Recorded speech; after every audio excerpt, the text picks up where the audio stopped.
Olá, eu sou Janete Braga, radialista, trabalhei na TVE por 30 anos e hoje eu vou apresentar o TBT TVE 45 anos. No programa de hoje você confere o especial Momentos de uma Raça, que fala do negro na história capixaba.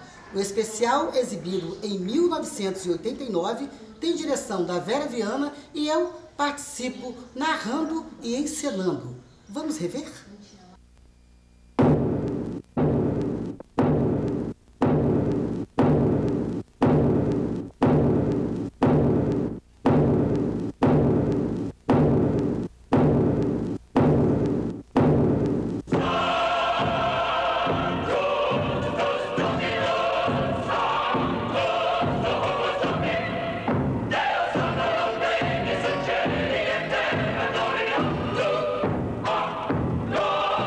A população negra que chega ao estado do Espírito Santo, primeiramente, a historiografia estabelece como 1621 a entrada dos primeiros escravos dentro do tráfico estabelecido.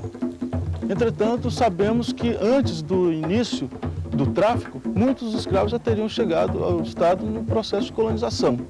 Essa população escrava ela é trazida e vai ser alocada, estabelecida em 3 pontos principais. A parte norte, São Mateus e as imediações, a parte centro, Vitória e as imediações, e a parte sul, Cachoeira de Itapemirim e as imediações. Um dos grandes problemas para a população negra, não só do Espírito Santo, mas do Brasil inteiro, tem sido identificar as suas origens especificamente em termos de etnia, nacionalidade na África.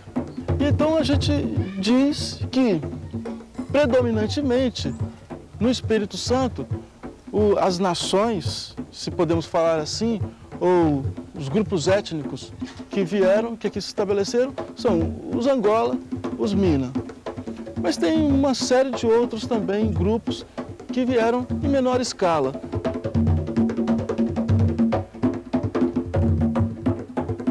A população negra, trazida para o Espírito Santo como trabalhador escravizado, ela chega numa situação, das piores possíveis.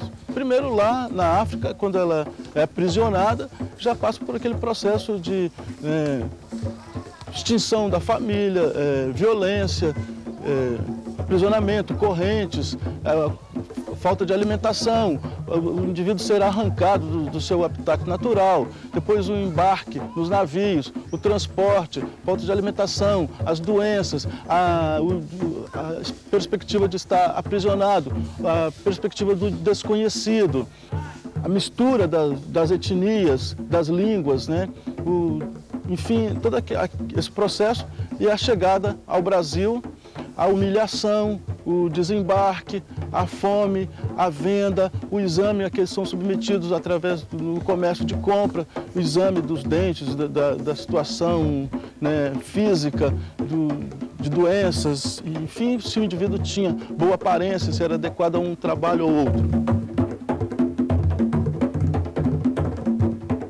Com a chegada dos trabalhadores escravizados africanos e que aqui se inicia então o processo da produção mercantil para o mercado internacional. E aí então a população negra vai ser utilizada num primeiro momento basicamente em todas aquelas atividades produtivas, na cana-de-açúcar, coleta de produtos no interior, madeira, caça de animais, peles e todas as atividades produtivas braçais, inicialmente. No decorrer do processo de colonização, a mão de obra negra também vai ser utilizada para outras atividades. Então vai envolver, durante todo o período da colonização, o período da escravidão, a mão de obra negra, que inicialmente é utilizada só como força de trabalho manual, chega a um estágio também de ser utilizada como força de trabalho intelectual. Bem, a força de trabalho escrava, os negros africanos escravizados como trabalhadores, eles são a base da economia, são eles que promovem a riqueza. É o indivíduo negro que produz tudo, em todos os aspectos, é a riqueza toda ela, não só do Estado do Espírito Santo, mas de todo o Brasil colonial escravista. A mão de obra escrava representou para o Espírito Santo, como para o Brasil inteiro, a mola mestra. Sem o braço escravo, o Brasil não seria hoje o que ele é.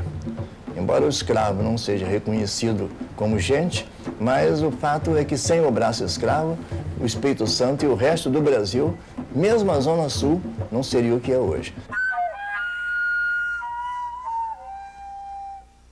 Eu me lembro que me falaram assim, que eu via muito apanhar demais. Eu dizia, não, mas a perna dele, mete do couro. Saí embora. Os escravos viviam muito judiados, trabalhando muito e se dando mal. Mas eles tinham que trabalhar, porque se eles não trabalhavam, o senhor deles batia, né? Batia neles, né?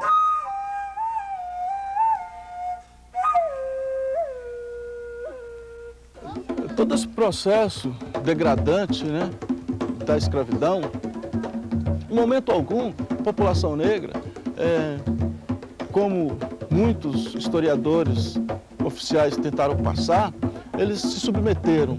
Houve sempre e constantemente, e isso é um elemento que permanece em todo o processo da estrutura escravista, é a resistência daqueles que são envolvidos pelo processo, né, da escravidão. Então, lá na África, já existia uma luta ferrenha contra o aprisionamento e o tráfico de escravos. Os motins havidos durante o transporte, motivo pelo qual procurava sempre colocar os escravos de etnias e línguas diferentes juntos, para que não houvesse meio de comunicação e facilitasse, então, as combinações, os motins, as revoltas entre eles, dificultasse esse processo de articulação interna dos grupos, né, escravizados. Na chegada, as fugas, a gente deve destacar, basicamente, que os grupos escravizados, eles articulavam 1000 formas de se livrar desse processo. Uma das mais dramáticas era a tentativa de suicídio, a pessoa se livrar como último recurso desse processo.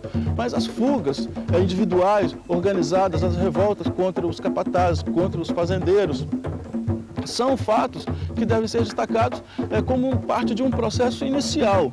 Depois, na medida em que o processo de escravidão vai se tornando mais abundante e hegemônico e ocupa áreas maiores, e nós temos um número bem maior de escravos, essa articulação se faz de forma mais organizada. E aí, então, as fugas vão ser em grupos maiores e a formação dos quilombos, que vão ser os grandes momentos e as grandes locações de escravos fugidos do sistema, que vão, em determinado momento, se constituir, inclusive, como uma ameaça ao sistema escravista como um todo, ao sistema colonial.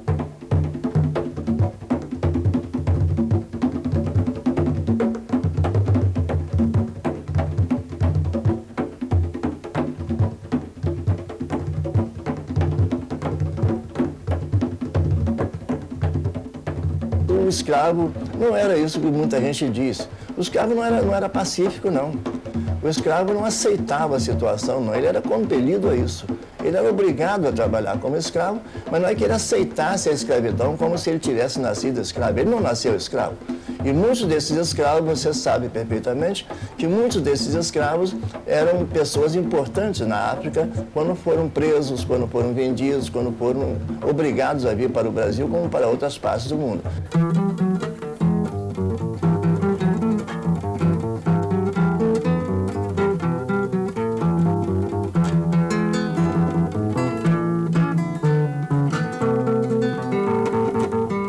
Em 1760, apareceu a notícia de que a princesa de Cabinda, Zacimbagaba, havia sido leiloada no Largo do Chafariz, hoje mais o Largo do Pelourinho, nesse período, no sítio histórico do Porto de São Mateus. E começaram as primeiras tentativas no sentido de libertar essa princesa angolana. E surgem aí as primeiras notícias dos saques a determinadas fazendas, até que se descobre, na região do Alto Sertão de São Mateus, a permanência de Zacimbagaba, essa princesa africana. Depois de inúmeras tentativas frustradas e outras tentativas sangrentas, a princesa foi finalmente libertada e dá início ao processo de formação dos quilombos, porque a própria princesa começa a liderar alguns grupos e passam a saquear determinadas fazendas na região, no sentido de libertar outros negros, notadamente da nação africana de Cabinda e de Benguela, em Angola, aqui escravizado. Um grupo que se aquilombou no sertão de São Mateus, na região de Conceição da Barra, hoje, povoado de Santana. Outro grupo se aquilombou mais para o leste, na região do Córrego dos Cavalos. O terceiro grupo, que é o grupo do revolucionário Benedito Meia Légua, ele tinha a propriedade de estar em muitas fazendas ao mesmo tempo. Logicamente que aquilo era uma tática revolucionária, que na realidade ele libertava os negros, fazia com que esses negros usassem as mesmas roupas que ele usava e usasse as mesmas táticas que ele usava. Consequentemente, quando ele saqueava uma fazenda, outras fazendas estavam sendo saqueadas ao mesmo tempo. Isso provocava um grande pânico na aristocracia mateense.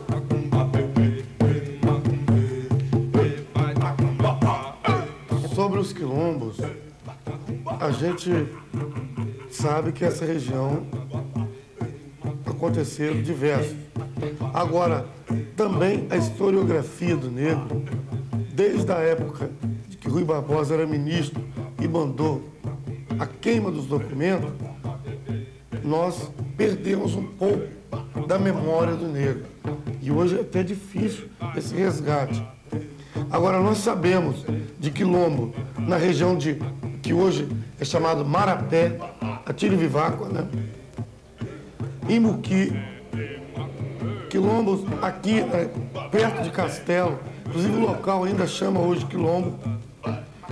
Quilombo aqui no município de Cachoeiro, em Monte Verde, onde hoje ainda existe a comunidade negra, é um dos poucos lugares onde ainda existe negros, pequenos proprietários, pertence ao distrito de Pacotuba, essa região aqui de Monte Verde. Também de Monte Belo, aqui próximo de São Vicente, também pertencente ao município de Conduru. E aqui no Itapemirim, que foi o maior quilombo que já aconteceu, os negros fugitivos das fazendas do Barão do Itapemirim.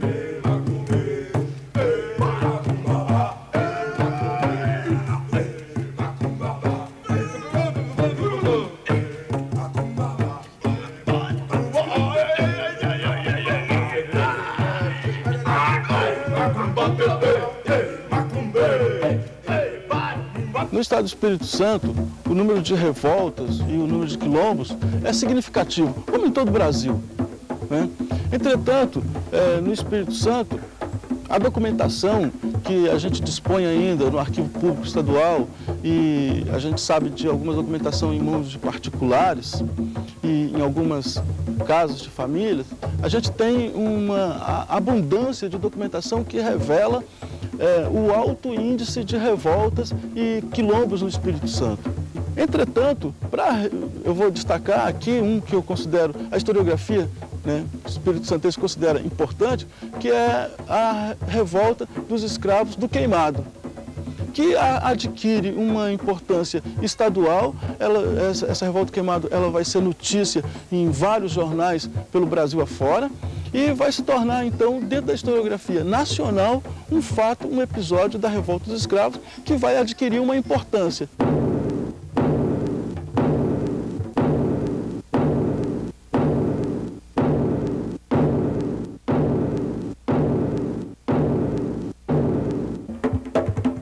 insurreição do Queimado foi a mais trágica revolta africana ocorrida no Espírito Santo no século XIX. Diante desta igreja, um escravo africano foi enforcado em 8 de janeiro de 1850. Seu nome era João. Seu apelido, João da Viúva, porque pertencia à viúva de nome Monteiro. Seu crime foi ter sido um dos cabeças da malograda insurreição do Queimado, que eclodiu no dia 19 de março de 1849. A iniciativa da construção da igreja de São José do Queimado deve-se ao frade italiano Frei Gregório José Maria de Beni, que contou com o apoio dos escravos cedidos pelos proprietários de terras situadas na Serra e em Cariacica. Os escravos participaram da construção do templo na esperança de que pudessem conseguir a sua alforria. Ao mesmo tempo, temerosos de que a alforria não viesse, se prepararam para uma possível insurreição, que acabou de fato acontecendo. Numerosos foram os escravos que participaram da insurreição do Queimado, sob a liderança de Elisiário, João da Viúva, Domingos o Corcunda, Chico Prego e alguns outros. Mas faltava-lhes um mínimo de estruturação militar. O resultado disso foi que vieram tropas de Vitória e acabaram dominando o movimento. A maioria dos cabeças foi levada a julgamento e acabou sendo condenada, inclusive ao enforcamento, como aconteceu com Chico Prego e João da Viúva. No fim do século XIX é que vai surgir a tal Lei Áurea, que oficialmente extingue a escravidão. Essa lei, ela é o último momento de um processo complexo, com uma intensa participação dos próprios africanos, da sociedade civil, né, dos republicanos, e que vem num processo de tentativa de mudança da sociedade. Então, a Lei Áurea, assinada pela princesa, ela se constitui apenas num último momento, num papel que oficializa um processo que já vinha politicamente, né, nesse aspecto político-social, se montando, e economicamente já estava praticamente que determinado. A maior injustiça que já se cometeu com o negro foi a Lei Áurea. Eu vou dizer por que eu acho. Não a lei em si, mas o fruto da lei. Logo a seguir, houve a imigração. O Brasil, com essa extensão toda, doou as terras inóspitas, as terras montanhosas, para o branco. Essa região recebeu grande número de italianos, de alemães e até mesmo de poloneses e também árabes. Acontece que o negro não recebeu sequer um palmo de terra. O negro que já trabalhava aqui e trabalhava de graça, teve que ir para a rua, ir para os mangues, ir para as favelas, ir para as beiras do cais.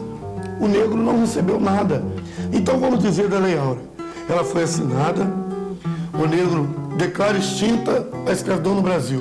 O negro saiu sem terra, sem casa, sem pátria. O negro não podia votar, o negro não podia ocupar cargos públicos. A lei dizia que o negro não podia ocupar cargos públicos, não podia votar, não tinha terra, não tinha ferramenta, não tinha máquina, não tinha dinheiro e nem família.